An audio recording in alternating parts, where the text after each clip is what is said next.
نننې زموږ ټاپک دی خندا په پاکستان کې. زما خوږو ملګرو په پاکستان کې چې ورته وخاندې نو ته به غوسه شي وي چې شی دی ولې راته خاندې څه له دا خوله وازه وازه کوې او چې مور ته وخاندې نو ته وایي والله که دله کوېدن وکړمه او چې پلار ته وخاندې نو درته وایي بچې پیسې راڅه نشته خاندمه او که چېرته پردي چاته دې وخاندلو ناشنا کس ته دې وخاندلو نو هغه دوی ته ما څه پېژنې چې ما ته خاندې ولې چینجی دې راکړې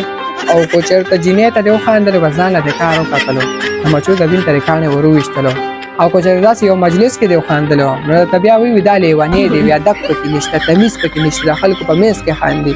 او که چېرته داسې یوازې روانې لکه زما په شان ته و دې خاندله په چا ولیدل نو بیا وایي دا لیونۍ دی فلسفي دی ځان سره خاندي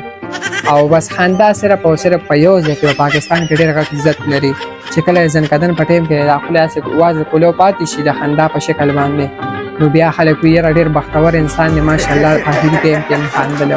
خندا صرف دغه ځای کې په کار راځي باقي په پاکستان کې نن سبا بیخي نشي خندلی جاړه هر سړی به ته ګوري او بس قدر عزت پرې کېږو دی خندل به ځان له دې کار وکتلو صحیح شوله د خندا وخت ختم شوی دی خبرې سره تاسو اتفاق کوئ او که نه کوئ کوئ نو وکړئ او که نه کوئ نو مه کوئ که نه خو باسې مذاق وکړو خبره رښتیا ده زه چې اسخر ته وخاندم که نه نو ماته وي ماله دې هم پیسې راولېږه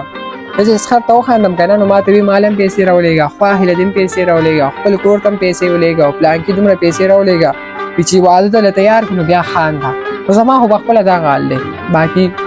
تاسو خاندئ که نه